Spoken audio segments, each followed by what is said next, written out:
વાલા ભક્તો, આજે તારીખ 11/5/2026 પવિત્ર સોમવાર અને ઢસા પ્રસાદીભૂત મંદિર ઘનશ્યામ મહારાજના પ્રાંગણમાંથી આપણે પરમહંસ ગાથાના આખ્યાનો શરૂ કર્યા છે. એમાં આજે આપણે આખ્યાન લેવાનું છે નરહરિયાનંદ સ્વામીનું. નર રૂપે વિચરતા હરિને ઓળખીને પરમાનંદને પામેલા પરમહંસ એટલે એ નરહરિયાનંદ સ્વામી. ધ્યાન મંજરીમાં પ્રેમ સખી પ્રેમાનંદ સ્વામી એ આ સંતને બિરદાવતા લખે છે કે નરહરિયાનંદ નાથ કો પ્યારા, ધર્મનંદન ને ઓર ધારા. ભગતને ભગવાન પ્યારા હોય એ વસ્તુ અલગ છે, પણ ભગવાનને જે ભગત પ્યારો હોય એ વસ્તુ આખી અલગ છે. મોદી સાહેબને તો આખી આજ દુનિયા ઓળખતી હોય, એનેથી માત્ર કામ ન થાય. મોદી સાહેબ જેને ઓળખતા હોય એનું કામ થાય. એમ આ નરહરિયાનંદ સ્વામી એવા મહાન સંત હતા કે પુરુષોત્તમ નારાયણને પ્યારા હતા. અને આપણે દેહધારી જેમ દેહને ધારી રાખીએ એમ એ ધર્મનંદન કો ઉરધારા, પરમાત્માને મૂર્તિને રોમ રોમમાં ધારી રહ્યા હતા.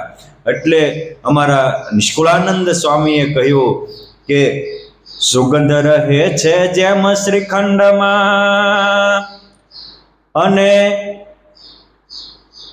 એકશોમાં રહે જેમ રસ, તેમ હરિજન હરિ મૂર્તિમાં સદા રહે છે રસપસ. આ માળા છે, આમાં દોરો ક્યાં હોય?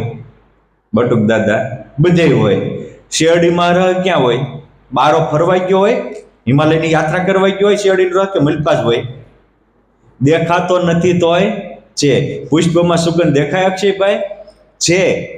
સ્વામી એવું લખે છે કે જેમ ચંદનમાં સુગંધ રહે છે, પુષ્પમાં સુગંધ રહે છે, શેરડીમાં રસ રહે છે, એમ જે પુરુષોત્તમ નારાયણના પ્યારા પરમહંસો છે, પ્યારા ભક્ત છે, એમાં પુરુષોત્તમ નારાયણ મૂર્તિમાન રસ બસ રહે છે.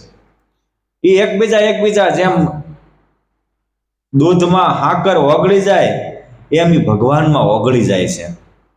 અને એટલે જેમ દેહધારી એ દેહને ધારે છે અને દેહને જ પોતાનું ગામ નામને જ્ઞાતિ માની જિંદગી જીવી નાખે છે, આ મૂર્તિધારી મહાસંત છે. અને એટલે કે છે ધર્મનંદન કો ઉરધારા. આપણને એમ થાય કે આવા પુરુષોત્તમ નારાયણને પ્યારા, પુરુષોત્તમ નારાયણને જેની વાહે વાહે ફરનારા આવા નરહરિયાનંદ સ્વામીનો જન્મ ક્યાં થયો હતો, એમનું નામ શું હતું, કેવી રીતે પરમહંસ થયા અને પૂર્વે એને કેવી કેવી કમાઈ કરી હતી કે આવા પ્રગટ પ્રભુને ઓળખ્યા. મહાભારતમાં સ્પષ્ટ લખ્યું છે કે જેના 1000 જન્મના પુણ્ય ઉદય થાય એને ભગવાન માણા બનાવે છે. એ આજના સરકાર હોય ને બટુક દાદા, એને કોઈને સર્ટિફિકેટ આપવું હોય ને તો માર્કશીટ જોવે છે. નાલાયકને નથી સીટ માર્ક આપી દેતા, કોઈ પદવી આપતા. તો અબજો રૂપિયા દેતા ન મળે એવો મોંઘો મનુષ્ય ભગવાનને આપ્યો. એ જીવ નાલાયક હતા એટલે નથી આપ્યો. ભગવાનને મને એમ થયું કે આ બધા લાયક છે અને હું માણા બનાવીશ ને તો એ માણા થઈને મને પામી જાય. એવી પરમાત્માએ આપણી ઉપર ભરોસો મૂકીને આપણને માણા બનાવ્યા છે, પણ આપણે વિશ્વાસઘાત કર્યો છે. ભગવાનના ભરોસાને આપણે નથી ગણ્યા, એટલે આજે આપણે ભટકીએ છીએ અને જ્યાં ત્યાં લટકીએ છીએ. પરંતુ આ મહાભારતના કથાના અનુસાર કે 1000 જન્મના પુણ્ય ઉદય થાય એને માણસ બનાવે, 1,00,000 જન્મના પુણ્ય ઉદય થાય એને સારો યોગ સંયોગ આપે. આપણે જો અહીંયા આવું પ્રસાદીનું મંદિર છે, સંતો રહે છે, અહીંયા સંસ્કાર સાથે શિક્ષણ અપાય છે. એ અહીંયા જેમ કપડાને હાચવવા કબાટ રાખે માણસ, ફ્રૂટને હાચવવા ફ્રીજ રાખે, એમ અહીંયા તમારા બાળકોને હાચવવાનું મોટું સંસ્કાર ધામ છે. આજે સંપ્રદાયમાં પણ આવા અસંખ્ય સંસ્કાર ધામ છે કે જ્યાં ભણેલો બાળક નિર્વ્યસની હોય, આત્મવિશ્વાસી હોય, વડીલોને વંદન કરતો હોય, માતા પિતાને પગે લાગતો હોય. આવો યોગ જે આપવો એ લાખ જન્મના પુણ્ય હોય ને એને આવો યોગ મળે. નકર તમે જોજો, મા બાપ લાખો રૂપિયાનો ખર્ચો કરી અને પોપટ થઈને ઉડી જાય એવી સ્કૂલમાં ભણાવતા હોય. છોકરાઓ પોપટ થઈને પછી ઉડી જ જવાના હોય. અમુક, મારે કોઈને નામ નથી દેવા, પરંતુ તમે સંસ્કાર વિહોણું શિક્ષણ તો એ જ ઓલું કરે ને. અને પછી ત્રીજો પાઠ લખ્યો કે જેના કરોડ જન્મના પુણ્ય ઉદય ત્યાં હોય એ ભગવાન માટે જીવી શકે છે. હા, આમાં પૂર્વના પુણ્યની જરૂર પડે. હાલી મવાલી સીધા ભગવાનના માર્ગે હાલી શકતા નથી. એની માટે પણ પૂર્વનું બેંક બેલેન્સ જોવે. આપણને એમ થાય કે નરહરિયાનંદ સ્વામીના જીવનમાં એવું શું બેંક બેલેન્સ હતું કે પુરુષોત્તમ નારાયણના પ્રાણ પ્યારા બની ગયા? તો ઘનશ્યામલીલામૃત સાગરમાં હુમાનંદ સ્વામીએ લખ્યું છે, બાલચરિત્રમાં પણ આ પ્રસંગ આવે છે કે ભગવાન સ્વામિનારાયણ ભારતીય સંસ્કૃતિના પોષક હતા, રક્ષક હતા અને સંવર્ધક હતા. ભગવાન નાના હતા તો દર દશેરાનો ઉત્સવ નાના બાળપણમાં ઉજવતા હતા. ભગવાન સ્વામિનારાયણ વિક્રમ સંવત 1845 આસો સુદ વિજયાદશમીનો ઉત્સવ કર્યો. તે દિવસે મહારાજ બાળકો સાથે ખીજડાનું પૂજન કરવા ગયા અને પછી ખીજડામાંથી એક સપ્તમુખી ઘોડો કરી આખા છપૈયાની પરમાત્માએ દિવ્ય યાત્રાઓ કરેલી અને હજારો દેવો મુક્તો એ વખતે એ પરમાત્માના અલૌકિક દર્શન કરવા આવ્યા. આ જો ચમત્કાર એ બહુ મહત્વની વસ્તુ નથી, પણ એ પણ એટલું જ સત્ય છે, ચમત્કાર વિના નમસ્કાર નહીં. બાકી આપણા ગ્રંથોમાં જ લખ્યું છે કે પરચો ઈ છે તે પામર જાણવો. પરંતુ ભગવાન સ્વામિનારાયણના એક એક પ્રસંગો મને તમને દિવ્ય પ્રેરણા આપે છે. એ બધા જ આવ્યા હતા. પછી ભગવાન નારાયણ સરોવરના કિનારે આંબાના વૃક્ષ નીચે બેઠા. એ વખતે સમી પૂજન કરીને જો પૂર્વે જે મહાન થયા એને આદર આપ્યો. આ દુનિયાનો નિયમ છે, જેનો તમે કરો પુરસ્કાર એ વધે વારંવાર અને જેનો કરો ધિકાર એને જાતા નો લાગે વાર. આજના વૈજ્ઞાનિકે જગદીશચંદ્રજીએ જે વનસ્પતિમાં જીવ છે એમાં સંશોધન શું કર્યું? એક છોડવા બે રાખ્યા, એક છોડવાને પ્રેમથી પાણી પાયું અને હાથ ફેરવા અને સારા સંગીત સંભળાવ્યા, એ ખીલી ઉઠ્યું. એક છોડવાને ગંદુ પાણી પાયું અને થોડુંક નફરતના શબ્દો કીધા, કરમાઈ ગયું. એના ઉપરથી ઝાડવામાં જીવ છે સાબિત કર્યું. મારી કહ્યું છે કે મારા બાપ નફરતના શબ્દોથી ઝાડવાય કરમાઈ જતા હોય તો તમારા પરિવારો ન કરમાઈ જાય?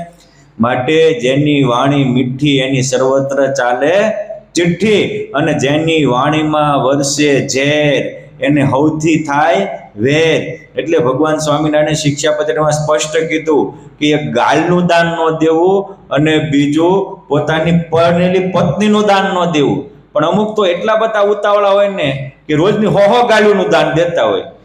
શિક્ષાપત્રી ભાષ્યમાં લખ્યું છે કે લાખ જપ તપ વ્રત યોગ યજ્ઞ બધું જ કરતા હોય, લાઈફ ટાઈમ આખા માસો ઉપવાસ કરતા હોય, પણ એક ગાળ બોલે ને તો બધું જ બોલીને ભસ્મ થઈ જાય. માટે જેની વાણી મીઠી એની સર્વત્ર ચાલે ચિઠ્ઠી, જેની આંખમાં અમી એને દુનિયા ગમી અને દુનિયા પણ નમી. આ ભગવાન સ્વામિનારાયણ સૌને આદર આપતા હતા, સૌને પ્યાર આપતા હતા. એટલે સ્વામિનારાયણ ભગવાન માટે તો એવું કહેવાનું કે જ્યાં સૌને આદર, સૌનો સત્કાર, સૌને પ્યાર, એનું નામ સ્વામિનારાયણનો દરબાર. અને પરમાત્માનો દરબાર તો એવો જ હોય ને, ત્યાં વારા તારા જ્ઞાતિ જાતિના ભેદભાવ પરમાત્માના દરબારમાં હોય નહીં. બધાને પરમાત્માએ નાનપણથી આદર આપી અને સૌને સ્વીકાર્યા, સૌને ગળે લગાડ્યા. છપૈયામાં હતા ત્યારે પણ પરમાત્માએ જ્ઞાતિપાતિના ભેદભાવના હજારોના ઉદ્ધાર કર્યા. એ ભગવાને સમી પૂજન કર્યું અને ભારતીય સંસ્કૃતિને આદર આપ્યો ત્યારે પાંડવો ત્યાં પ્રગટ થયા. મહાભારતમાં પ્રસિદ્ધ વાત છે કે પાંડવો અંતે સ્વર્ગમાં ગયા હતા. આખો સ્વર્ગારોહણ પર્વ છે અને એ સ્વર્ગમાં ગયા તો ગીતાજીમાં ભગવાને સ્પષ્ટ કહ્યું છે કે સ્વર્ગ કેવું છે, આપણે ટિફિન લઈને ક્યાંક જોબ કરવા ગયા જેવું. ટિફિન ખોટે એટલે પાછું ક્યાં આવવું પડે? ઘરે આવવું પડે. એટલે લખ્યું છે પુણ્ય જીને મૃત્યુ લોકમ વિસંતિ, ભવસાગરનો પાર ન આવે પ્રભુ વિના, પુણ્ય કરી અમરા પરનું ફળ પામીએ, અંતે પાછો ભોગટ ફેરો થાય. માણસ 3 પ્રકારના હોય છે. મેં ઘણીવાર ટચુકડી વાત કરી છે, આજે અહીં પ્રસંગાત ખાલી વાત કરું. જાપાનમાં ફિલોડોલ્ફિયા નામની માછલી આવે છે. એ માછલી ઉપર લોકોએ પ્રયોગ કર્યો, ત્યાંના વૈજ્ઞાનિકો સાયન્ટિસ્ટોએ. એક સાથે એ માછલીના જન્મેલા 3 નાના બચ્ચાને લઈ લીધા. એકને ટબમાં રાખ્યું, એકને ટાંકામાં રાખ્યું ને એકને તળાવમાં નાખ્યું. સમાન ખોરાક આપતા હતા. પ્રકાશ ને પાણી તો બધા હતા જ, કારણ કે માછલું પાણી વગર જીવી શકે નહીં. પરંતુ 2 મહિના પછી જોયું તો જે ટબનું માછલું હતું, નાના ટબમાં નાખેલું, આપણે માછલી ઘર કહીએ, એમાં રાખેલું હતું એ ફક્ત 3-4 ઇંચનું જ થયું હતું. અને જે ટાંકામાં નાખ્યું એ 3 ફૂટનું થયું, અને તળાવમાં નાખ્યું એ 30 ફૂટનું થયું. પછી એને એના ઉપર એના માઇન્ડનો પ્રયોગ કર્યો, ત્યારે ખબર પડી કે ઓલું ટબમાં હતું ને એને એમ થયું જો મોટું થાય ને તો મરી જાય. ઓલાને એમ તો થોડુંક મોટું થવા વાંધો નહીં, પણ પછી થોડુંક મોટું થયું તો એના માઇન્ડમાં આવી ગયું ઘઉં મોટું થાય તો મરી જાય. અને તળાવમાં હતું એ મુક્તપણે વિહાર કર્યો તો પૂર્ણ વિકાસ પામ્યો. આ માછલા ઉપર પ્રયોગ કરીને ત્યાંના સાયન્ટિસ્ટોએ સિદ્ધ કર્યું કે પ્રત્યેક માનવીની પણ આ જ મનોવૃત્તિ છે. અમુક મારા ને તારા કુબામાં ભરાઈ જાય છે. એટલે રામાયણમાં ભગવાન રામને લક્ષ્મણજીએ પૂછ્યું માયા શું છે? તો કે મેં ઓર મેરા તું ઓર તેરા સો સબ માયા બજારા. એટલે હું ને મારું, તું ને તારું, આ જ માયા છે. અને ભગવાને વચનાવતમાં કીધું કે અહમતા ને મમતા રૂપી માયાને તરે એ જ મુક્ત થાય. આજે મોટા ભાગના લોકો પોતાનો અહમતા ને મમતાનો ઘેરો બનાવતા જ હોય છે. અમારે ત્યાગી હોય કે ગૃહી હોય, પરંતુ આ સમજવા જેવું છે કે એ જે છે ને એ ટબનું માછલું થઈ જાય. અહમતા મમતામાં બંધાય એટલે પરિવાર માટે જીવે એ ટબનું માછલું, એનો વિકાસ ન થાય. બીજો પર માટે જીવે તો એ સ્વર્ગ સુધી જાય, એની પ્રાપ્તિ છે. જે ઘર માટે જીવે એની અધોગતિ થાય, થોડુંક પરમાર્થના કામ કરે એની સ્વર્ગ સુધી પ્રાપ્તિ થાય. એટલે ગીતાજીમાં ભગવાનને 4 વાર પૂછ્યું, પણ અર્જુનજીને ભગવાને એક જ ઉત્તર આપ્યો કે નિર્વાણ પદને કોણ પામે? તો કે તે પ્રાપ્નુવંતિ બ્રહ્મ નિર્વાણમ એ જના પર હિતે રતા. જે બીજાના હિત માટે પરોપકારના કામ કરે છે એ નિર્વાણ પદને પામે છે, સ્વર્ગાદિક લોકને પામે છે. તે પ્રાપ્નુવંતિ બ્રહ્મ નિર્વાણમ બ્રહ્મ પદમ એ જના પર હિત. પર હિત તો પહેલા જ રાખ્યું. રામાયણમાં પણ આ જ વસ્તુ લખી કે પરહિત જાકે બસે દિલ માહી, તાકે જગ મેં અગમ નહીં. બીજાનું થોડુંક વિચારે. હવે માણસ આ તો બ્રહ્માનંદ સ્વામીએ લખ્યું છે કે આ જગત કેવું છે? તો કે સ્વાર્થિયો વ્યવહાર જગત મેં સ્વાર્થિયો વ્યવહાર, जिनको मानत मित प्यारे सो मतलब के यार जग में स्वार्थियो. જેને આપણે આપણા માન્યા હોય ને એ જ સમય આવે ને ત્યારે આપણા દુશ્મન થઈને ઉભા હોય, આપણને ખોતરી ખાતા હોય. માટે संत सगा हरिजन सगा अंत समय में राम, तुलसी यह संसार में तीनों ठोर विश्राम. થોડું પરમાર્થ. અને ત્રીજો છે જે પૂર્ણ વિકાસ પામ્યો એ છે જે ભગવાન માટે જીવે છે, પરમાત્મા માટે જીવે, એનો પૂર્ણ વિકાસ થાય છે. અને એ પરમાનંદના પામીને પૂર્ણ કામ થાય છે. એ પરમાત્માના દિવ્ય ધામને પામે છે, અલૌકિક આનંદનો ભોગતા બને છે. આપણે કેવા? ટબની માછલી જેવા, ટાંકાની માછલી જેવા કે તળાવની માછલી જેવા? મેં એકને કીધું, મેં કીધું છોકરાઓ કેમ લાગે? મને કે તળાવ હું કામ, આપણે તો દરિયાની માછલી થાવું છે કે. મેં કીધું બોલે કાંઈ થાય ને કામ કરવું જોઈએ. આ પાંડવોએ પરોપકારના કામ કર્યા હતા, સ્વર્ગમાં ગયા, પણ આ ભગવાન સ્વામિનારાયણના દર્શને આવ્યા અને પછી પરમાત્માને પ્રાર્થના કરી કે અમારો આત્યંતિક ઉદ્ધાર થાય એવી અમારા ઉપર કૃપા કરો. ત્યારે પૂર્વના અનંત પુણ્યના પ્રતાપને કારણે પુરુષોત્તમ નારાયણે એને આ સત્સંગમાં દિવ્ય જન્મ આપ્યો. અને આ ભારતીય સનાતન પરંપરા છે. ભગવાન રામ આવ્યા એ વખતે પણ અનેક દેવતાઓએ અવતાર ધારણ કર્યા હતા. કૃષ્ણ ભગવાન આવ્યા એ વખતે પણ અનેક દેવતાઓ આવ્યા હતા. એમ ભગવાન સ્વામિનારાયણ આવ્યા એ ત્યારે પણ અનેક આવા મુક્તો દેવો આવ્યા હતા. પરંતુ જેને પૂર્વાગ્રહથી પર હશે એને મનાશે, જેને રાગ દ્વેષ કરવો છે એને તો કોઈ સત્ય વાતનો સ્વીકાર થશે નહીં. અને એ કીધું કે આ પૂર્વનું બેલેન્સ હતું એટલે પરમાત્મા માટે જીવે છે. વ્યાજ વચન છે, કરોડ જન્મના પુણ્યના બેલેન્સ થાય ત્યારે એને દરિયાની માછલી થવાનું મન થાય. માટે જેને ભગવાન માટે જીવવાનું મન થાય, ભગવાનની સેવા કરવાનું મન થાય, એને મારા લાખ લાખ ધન્યવાદ છે. આ ભગવાનના આશીર્વાદ લઈને ગયા અને પછી એ આજના બંગાળ દેશ, આપણે જેને પશ્ચિમ બંગાળ કહીએ, એના કલકત્તા પાસેનું, કલકત્તાથી સમથિંગ 70 કિલોમીટર દૂર આપણા મૂળ ગ્રંથોમાં બાબલા ગામ લખ્યું, બાવળા ગામ લખ્યું. આજે એને બાબલા તાલુકો કહેવાય છે. ત્યાં વિપ્રકુળમાં એમને જન્મ થયો અને એનું નામ હતું રામજીભાઈ. પણ પૂર્વના પુણ્યશાળી હતા, એટલે નાનપણથી એને પરમાત્માની સાધના, આરાધના ગમતી હતી, ભક્તિ અને વિરક્તિ ગમતી હતી. પોતે જન્મા ત્યારથી અખંડ ભગવત પરાયણ રહેવાય એવો પ્રયત્ન કરતા. અને જે કોઈ તીર્થયાત્રામાં જાય, અહીંયાથી તો એને હિમાલય નજીક પડે, ક્યારેક નેપાળ બાજુ પણ ગયા હશે, પરંતુ 600 શાલિગ્રામની સેવા કરતા હતા. કેટલા? એક બેની નહીં, કેટલા? 600. એને અને વિષ્ણુ સહસ્ત્ર નામથી રોજે એક ને તુલસીને પત્ર ચડાવે, ચંદનની અર્ચાઓ કરે અને આખું વિષ્ણુ સહસ્ત્ર બોલે. સવારની પૂજા કરે, બપોર સુધી પરમાત્માની પૂજા કરતા હતા. અમારા એ નરહરિયાનંદ સ્વામીની સાથે રહેનારા અને હારે રહેનારાના ગુણગાન ગાય ને ત્યારે બાપ કળયુગમાં સતયુગનું વાતાવરણ સર્જાય.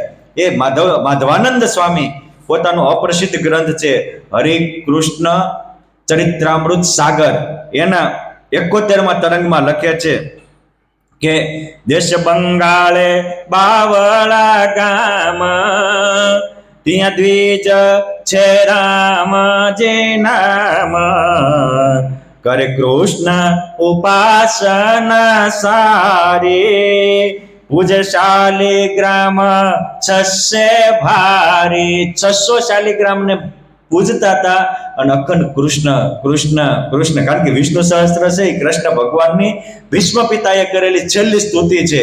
અને આ આપણા ધર્મગ્રંથોને સમજવાની ચાવીરૂપ છે. ભગવાન સ્વામિનારાયણે પણ 8 સત્શાસ્ત્રમાં આ વિષ્ણુ સહસ્ત્રને માન્ય ગણ્યું છે, એવું પવિત્ર કરતા નિત્ય.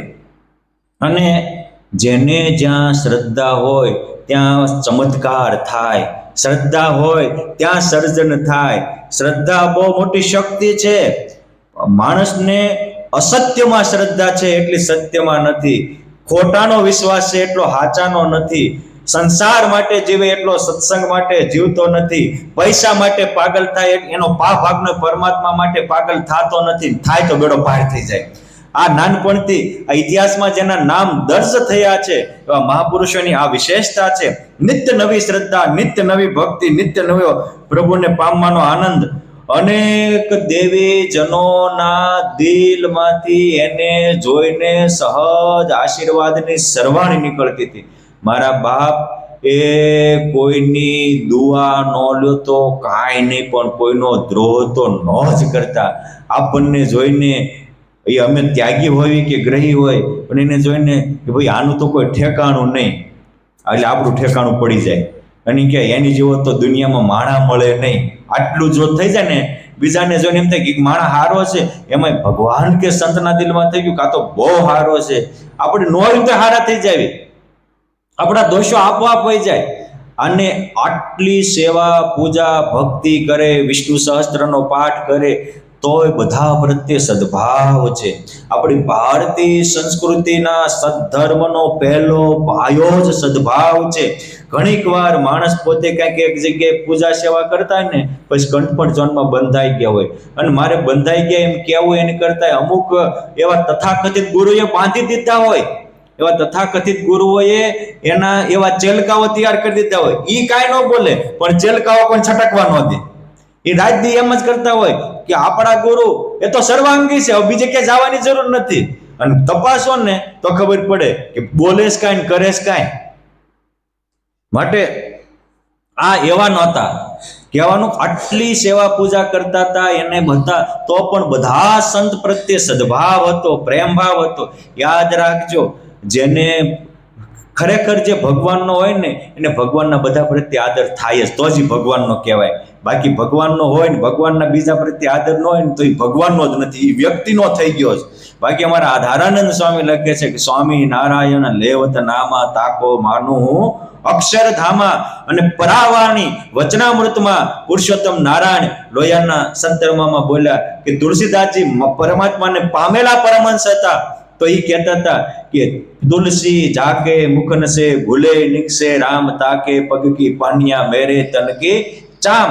ભૂલે પરમાત્માનું નામ લે એની માટે હું કુરબાન થવા તૈયાર છું. અને ભગવાન સ્વામિનારાયણ કે જે ભગવાનની ભક્તિ કરતો હોય, પૂજા કરતો હોય, સેવા કરતો હોય, કાર્યાણીનું 9મું, તો જે ભગવાનનો ખરો ભક્ત હોય તો એ તો ભગવાનના સંબંધમાં આવેલા ઉદ્ધવજી વૃંદાવનમાં તૃણલતાનો અવતાર માંગ્યો, આટલા દાસત્વ થઈ ગયા. બ્રહ્માજીએ પણ ભગવાનના જ્યાં વિહરણ થતું ત્યાં વૃક્ષનો અવતાર માંગ્યો. તો જે ભગવાનની પૂજા કરતા હોય, ભક્તિ કરતા હોય, સેવા કરતા હોય, એમને એ દેવતુલ્ય માને અને એમના પ્રત્યે આદર ભાવ રાખે. એમાં તો કહેવું જ શું. અને હવે છેલ્લું વાક્ય કાર્યાણીના 9મા વચનામૃતનું સમજવા જેવું છે. મહારાજ કે પોતે ભક્તિ કરતો હોય પણ પોતે પોતાના ગ્રુપમાં બંધાઈ ગયો હોય અને પછી બીજા જે કોઈ ભગવાનના સંત હોય, ભક્ત હોય, એના પ્રત્યે એને અરુચિ વર્તતી હોય, અણગમો રહેતો હોય, તો મહારાજ કે એ સત્સંગી છે તો અડધો વિમુખ છે. આ તો પાડાખાર વાળો છે. એ વચનામૃતનું નામ જ રાખ્યું, પાડાખાર વાળો. એટલે આપણે કેવા સત્સંગી છતાંય હોવા છતાંય, સાધુ હોવા છતાંય પુરુષોત્તમ નારાયણના મતે વિમુખ તો નથી ને. આજે આવા વિમુખોની કતારો જામતી જાય છે. ત્યારે વચનામૃત આવા પરમહંસોના જીવન મહારાજ તમારી આંખો ખોલે છે. સાચા હતા તો સાચાને પરમાત્મા સાચાનો યોગ આપે જ. જેમ સૂર્યોદય થાય અને રાતર પહેલા ફૂટે, એમ જેના દિલમાં સાચી ભક્તિ ઉદય થાય ત્યારે પહેલા મહારાજ પરમહંસનો ભેટો કરાવે છે. અને એ ક્યારે થાય તો કે સકળ લોકમાં સૌને વંદે, નિંદા ન કરે. કે એની સાચી ભક્તિ પ્રગટ થાય ને ત્યારે એનું ભક્તિનું પહેલું પગથિયું છે કે સૌ એને વંદન કરવા યોગ્ય લાગે, સૌના પ્રત્યે આદર ને સત્કાર થાય. હવે એ તો બંગાળમાં ઠેઠ કલકત્તા પાસેના બાવળા તાલુકામાં જન્મ લો છે. પુરુષોત્તમ નારાયણની કર્મભૂમિ આ આપણું ગરવું ગુજરાત છે. અહીંથી પુરુષોત્તમ નારાયણના પરમહંસો વિચરણ કરતા કરતા મહાજીતાનંદ સ્વામી, હું ક્યારેક એનું આખું આખ્યાન કહીશ, પરમહંસ ગાથાના 6થા ભાગમાં એનું આખ્યાન લખાયું છે. પણ આ મહાજીતાનંદ સ્વામી વિચરણ કરતા કરતા કલકત્તા થઈ ગંગાને હામે પાર આ બાવળા ગામમાં ગયા. ત્યાં જઈને કોઈને પૂછ્યું કે અહીંયા કોઈ સાધુ સંતોને રોટી આપે, એકટક જમાડે એવા ખરા? આખા ગામને ખબર હતી કે એવો ભલો માણસ તો ઓલો રામજી છે. સ્વામીને ત્યાં મોકલ્યા. નારાયણ હરે સચ્ચિદાનંદ પ્રભુ કહી અને સ્વામી જ્યાં ઉભા રહ્યા ત્યાં રામજીના હૈયામાં ટાઢકના શેરડા પથરાણા. તરત જ બહાર આવ્યા. જો પૂર્વગ્રહ નહોતો ને એટલે અનુગ્રહ થયો. એટલે ઘણીવાર સંતો કહે છે કે માણસ અઠાગ્રહ, પૂર્વાગ્રહ અને આગ્રહ આ 3થી મુક્ત થાય તો અનુગ્રહ થાય એની ઉપર. આ મુક્ત હતા. અને હું ઘણી વાર કહું કે ઓલા 9 ગ્રહો કોઈ નથી નડતા, એને આપણી કરતા મોટો કોટ પરમાત્માએ આપ્યો છે. પણ પ્રત્યેક વ્યક્તિને પોતાનો આગ્રહ રૂપી ગ્રહ જ વધારે નડે છે. અને એટલે કહું, આગ્રહ એટલી સજા અને મૂકી દો એટલું મજા. પકડી રાખો તો દુઃખ અને છોડી દો તો સુખ. અને નિરાગ્રહી હતા અને એટલે જ બોલ્યા, ઓ સાધુ મહાત્મા, મારે ત્યાં ક્યાંથી આવી? પૂજા કરતા કરતા ઊભા થઈ અને હાવ અજાણ્યા સાધુ છે તો દંડોત કરવા માંડ્યા, પ્રણામ કરવા માંડ્યા. કે છે સાધુ મહાત્મા જમવાનું? તો કે જમવાનું તો બરાબર છે, પણ તમે અત્યારે સુધી 11 વાગ્યા સુધી પૂજા કરો? તો કે હા. તમારો પૂજાખંડ દેખાડશો? તો કે હાલો. તરત જ ત્યાં ગયા અને પૂજાખંડમાં જઈ અને જોયું તો 600 શાલિગ્રામ આખો રૂમ પાથરેલો અને એક એકને પાછા ચંદનથી અર્ચા કરેલી, તુલસીના પત્ર ચડાવેલા અને વિષ્ણુ સહસ્ત્ર નામથી પૂજન કરતા હતા. મહાજીતાનંદ સ્વામી પહેલો જ પ્રશ્ન પૂછ્યો કે હે ભક્તરાજ, આ તમે આટલા બધા શાલિગ્રામની સેવા કરો છો, એનું ફળ હું ઈચ્છો છો? પછી મહાજીતાનંદ કહે છે, કરી પૂજા જો ફળ ઈચ્છે છે. સ્વામી કે ફળ હું ઈચ્છો છો? ત્યારે રામજી કહે, સુણો તમે, પ્રભુ પ્રોક્ષ મોક્ષ ઈચ્છો અમે. ભગવાન અત્યારે પ્રગટ નથી, એ તો ભગવાન રામ હતા, કૃષ્ણ હતા, વરા વામન કે પરશુરામ હતા. અત્યારે આ ઘોર કળિયુગમાં પ્રગટ પ્રભુ નથી. પ્રભુ તો પરોક્ષ છે. પણ હું મોક્ષ ઈચ્છું છું, મારી મુક્તિ થાય. જેનો અનંત જન્મના પુણ્ય ઉદય થયા હોય ને એને એમ થાય કે મારી મુક્તિ થાય તો સારું. માણસને મુક્તિની ઈચ્છા જ નથી થતી. એકવાર પ્રિન્સિપાલે વિદ્યાર્થીઓને પ્રશ્ન કર્યો કે આપણી સ્કૂલમાં આટલા બધા સાધન સામગ્રી છે, બધું જ છે, રમવાનું છે, કોમ્પ્યુટર છે વગેરે, તમને બધાને ગમે? હું બધા છોકરા એક હારે બોલ્યા, સાહેબ છુટ્ટીનો બેલ. હે, મુક્તિનો બેલ બધાને ગમે છે, પણ આપણે બધા ભણવાના જ ખેલ કરતા હોઈએ છીએ. આ એમ કે છે કે મારે મુક્તિ જોતી છે. જેનો અનંત જન્મ પુણ્ય ઉદય થયા હોય એને એમ થાય કે મારે મોહ માયા મૂકી અને સત્ય એવા આત્માને, સત્ય એવા પરમાત્મામાં સંલગ્ન કરવો છે. આપણા વેદોની પણ ઋષિમુનિઓની પ્રાર્થના છે કે હે પ્રભુ, તમે અમને તમસો માં જ્યોતિર્ગમય, અસતો માં સદગમય, મૃત્યોર્માં અમૃતમ ગમય, મૃત્યુના મુક્તિ અમને અમૃતનો આસ્વાદ કરાવો. અસત્યોમાં હેતે પ્રભુ પરમ સત્ય, તું લઈ જા ઊંડા અંધારે થે, પરમ તેજે તું લઈ જા મહામૃત્યો માથે, અમૃત સમીપે નાથ લઈ જા, તુહીનો હું છું તો તવ દર્શના દાન દઈ જા. આપણે આઝાદ ભારત થયું ને ત્યારે ભારતીય સંસ્કૃતિની કવિતાઓ આવતી હતી, અને પછી સારું આઝાદ ભારત થયા પછી વધારે ગુલામ થઈ ગયા, સંસ્કૃતિની કવિતાઓ જ ન આવે. બટુક બાપા, હા, એક છોકરો તો મારી પાસે આવ્યો, મને કે હું ભણો, મેં કીધું હું ભણે? કે આ કવિતા ભણું. મેં કીધું વાંચ તો. એને લખ્યું હતું કે એક બિલાડી ફરતી હતી, એક બિલાડી ચરતી હતી, હાડી પહેરી ફરતી હતી, તળાવમાં તો તરતી હતી, મિયા મિયા. મને એમ થયું કે લા એ ગાંડી નાઓ, એ હાડી જેને પહેરાવાનું હોય એને પહેરાવાનું કહો. છોકરાને દમ શીખવાડે અને પાછા બિન સાંપ્રદાયિકના નામે આ દેશનું પતન ન થાય ત્યારે બીજું શું થાય? હું હરેશભાઈ, હે, બિલાડીને હાડી પહેરે, છોકરાને ખબર જ પડી ગઈ કે આપણને આવું જ ભણાવવામાં આવ્યું છે, ડબલ જીવન જીવવાનું. જયારે આપણી પહેલા આઝાદ ત્યારે આ હતી. આ કવિતાઓ એટલી બધી આપણે નાની નાની અમે ભણતા ત્યારે અમુક અમુક કવિતાઓ હજી મગજમાં છે. આ કવિ નાનાલાલની કવિતા છે.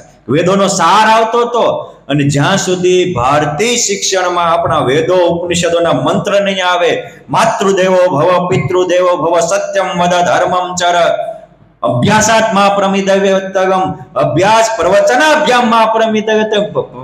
ભણી ગયા પછી પણ તમે તમારો અભ્યાસ ચાલુ રાખજો અને ભણ્યા એ બીજાને ભણાવજો, એમાં આળસ ન કરતા. આ મૂળ સંસ્કૃતિ એ ભારતના સુવર્ણ યુગની નીવ છે, અને એ લાવવાનો સમય આપણે હવે પાકી ગયો છે.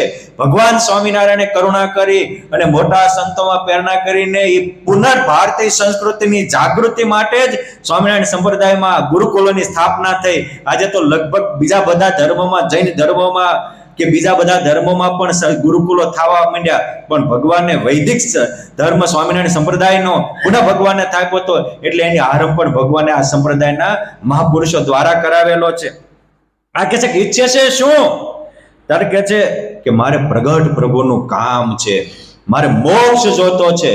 ત્યારે આ સંત એટલા બધા રાજી થયા, અને તમે અમારી સંતો પાસે આવીને કોઈ એમ કે સ્વામી મારે મોક્ષ કરવો છે, પ્રભુ પામવું, ત્યારે તમે કાંઈ ન કરો તો અમારું હૃદય આમ ગસગસ ફૂલવા માંડે. પણ મોટા ભાગના એમ જ કહેતા સ્વામી બૈરું ભાગી ગયું છે, તો હું શું કરું? લ્યા તું લેવા ગયો તો 300 લઈને, મારી પાસે હું કામ અત્યારે આવે છે? તું સીધી બાબત છે ને. હવે કાંઈક એવું અચાનક હોય અને સંતોને પ્રાર્થના કરો, જો તમે કાંઈક સંતનું દિલ રીઝે એવું કર્યું હોય ને, અને સંત આશીર્વાદ બી દિલથી હોય, પછી તમે ફોન કર્યો હોય ત્યાર પછી તમે રોતા હો, તો અમે કેવી ખારું ભગવાનને પ્રાર્થના કરશું, પણ એ આશ્વાસન હોય, આશીર્વાદ ન હોય. શું હોય? આશ્વાસનમાં અને આશીર્વાદમાં ફેર છે. આશીર્વાદ તો વગર માગ્યા દેવાઈ જાય, અને માગીને આપો, માગો ના આપે એ આશ્વાસન આપે, અને આશ્વાસન ક્યારેક ફળીભૂત થાય ને ક્યારેક ન પણ થાય. આ સમજી રાખવું પડે.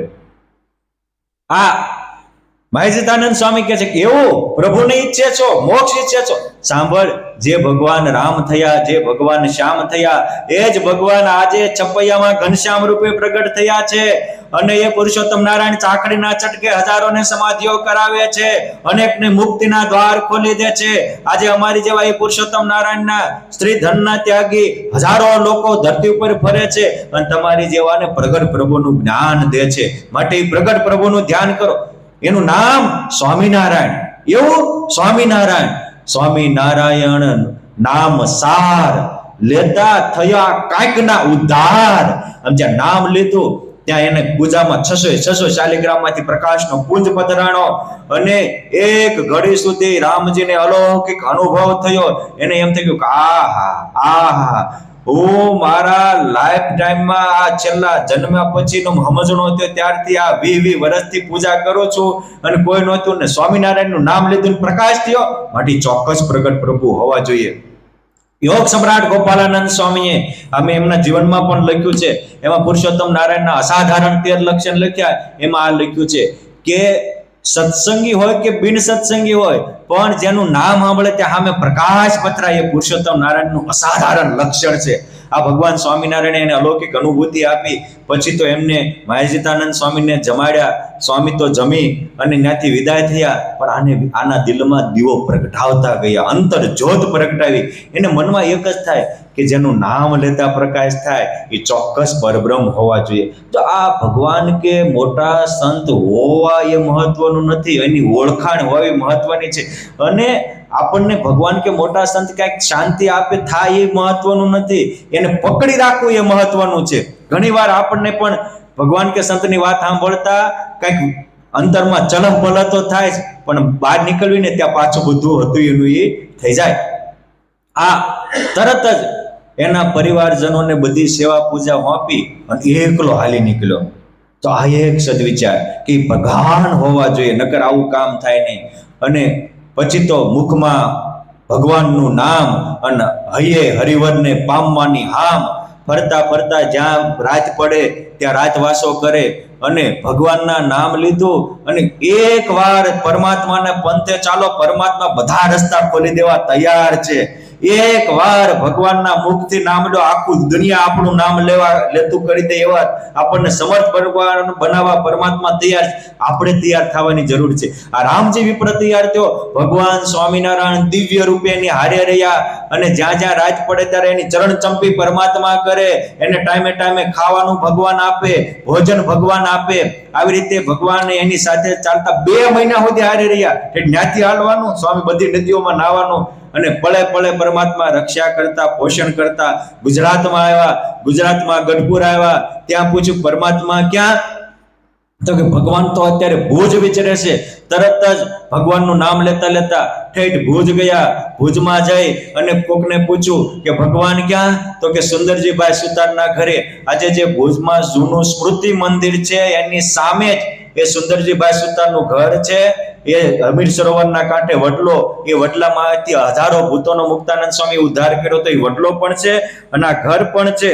પરંતુ જેના શબ્દમાં બળ આવું, માટે સોંપી એના શિષ્ય થવું. જેને શબ્દ સ્વામિનારાયણનો લીધો અને આવું બળ થયું, માટે એને માથું સોંપી અને એના શિષ્ય થવું. આ જે એક ભગવાનના થવાની તમન્ના થઈ, તો ભગવાને બધું એની રક્ષણ પોષણ કરી લીધું.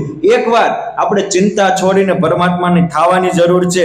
પછી તો એ ભુજમાં ગયા અને પૂછીને સુંદરજીભાઈ સુતારના ઘરે ગયા, પ્રભુને દંડવત કર્યા. મહારાજ કહે છે કે આવો રામજી, અંતર્યામી પણ જાણીને બોલાવ્યા. માયાજીતાનંદ સ્વામીએ અમારું નામ લીધું, તમારી પૂજામાં પ્રકાશ થાય, ઈ કે તમે? તો કે હા પ્રભુ એ જ. માટે હવે આજથી મારું જીવન તમને સમર્પણ છે, તમે કહો એમ આજથી તમારી જીભ વળશે ને મારું તન વળશે. ભગવાન સ્વામિનારાયણ એનો આવો સમર્પણ ભાવ જોઈને બહુ રાજી થયા. વિક્રમ સંવત 1864 માગશર સુદ એકાદશી, મોક્ષદા એકાદશી કહેવાય. તારીખ 10/12/1807 ગુરુવારે પુરુષોત્તમ નારાયણે ભુજમાં સુંદરજીભાઈ સુતારના ઘરે આ વિપ્ર રામજીને દીક્ષા આપી અને નર રૂપે હરિને ઓળખી લીધા અને જીવન સમર્પણ કર્યું. એટલે પુરુષોત્તમ નારાયણે એનું નર હરિયાનંદ સ્વામી નામ રાખ્યું. બોલો સ્વામિનારાયણ ભગવાનની જય. મળ્યા પ્રભુને તે ભુજ શેર, રાખ્યા પોતા પાસે કરી મેર. પછી કરા સાધો સુખ કંદ, પાડ્યું નામ તે નર હરિયાનંદ. સુખકંદ સાધુ કર્યા, હજારોને સુખિયા કરી દે એવા. અને પોતે સુખથી ભરાયેલા હોય એ બીજાને સુખથી ભરી શકે. પોતે નિર્વાસનિક હોય એ બીજાને નિર્વાસનિક કરી શકે. એ એક ડોક્ટર પોતે હોય તો બીજાને ડોક્ટર બનાવી શકે. એન્જિનિયર પોતે ઓલરેડી કમ્પ્લીટ હોય તો બીજાને એન્જિનિયર બનાવી શકે. એમ પુરુષોત્તમ નારાયણ અને એના પરમહંસો એ સતાદેહ મુક્ત હતા. પુરુષોત્તમ નારાયણ થી બધા ભરાયેલા હતા. અને એટલે એ નરહરિયાનંદ સ્વામીએ હજારોને સુખથી ભરી દીધા, હજારોને આનંદના સાગરમાં ઝૂલતા કરી દીધા. આ નરહરિયાનંદ સ્વામી કીર્તનના મહારસ્ય હતા. આજે આપણને ફિલ્મની સ્ટોરી, ફિલ્મના ડાયલોગ આવડે. આ નરહરિયાનંદ સ્વામીને 500 ઉપરાંત કીર્તનો મોઢે હતા. અને આખી રાત કીર્તન ગાય તો એ કીર્તન ભક્તિ વગડામાં કરતા હોય. પુરુષોત્તમ નારાયણ આમ કાન રાખીને સાંભળવા તત્પર થતા. એટલે ક્યારેક કીર્તન બોલતા હોય તો થાય ને. બટુક દાદા કેટલા કીર્તન આપણને આવડે? હે, ગોટાળા આવડે અને ગોટાળા આવડે. માટે આ સંતના જીવનમાંથી શીખવા જેવું છે. એકવાર એ માનકુવા હતા અને મહારાજે કીધું બોલો સ્વામી કીર્તન. ત્યારે બોલ્યા, કાઈ ગઈ બે અક્કલ તેરી, ક્યાં ગઈ બે અક્કલ તેરી, સાઈ નહીં સંભારતે ગાફલ મુઢ ગમાર, ક્યો ફિરત ફૂલો ફેલી, ક્યો ગઈ અક્કલ તેરી. તું પરમાત્માને સંભાળતો નથી, તારી બુદ્ધિ ક્યાં ગઈ? હે ગાફલ, ચેતી જા. અને આ પદ સાંભળીને ત્યાં એક સુંદરદાસ નામના વૈદાંતી એ જગ્યામાં આવ્યા અને ભગવાન સ્વામિનારાયણે એને આમંત્રણ આપ્યું કે આવું કીર્તન બોલે છે એટલે મારા જગ્યામાં પધારો. ત્યારે સુંદરદાસની જગ્યામાં ભગવાન સ્વામિનારાયણ પધાર્યા અને પછી ભગવાન સ્વામિનારાયણની ચર્ચા કરવા બેઠા. તે જેટલા વાત બોલે ને એની ઉપર આ નરહરિયાનંદ સ્વામી કીર્તનની કડિયું બોલે. મહારાજ બહુ રાજી થયા, એના ખોટા થઈ નાખ્યા.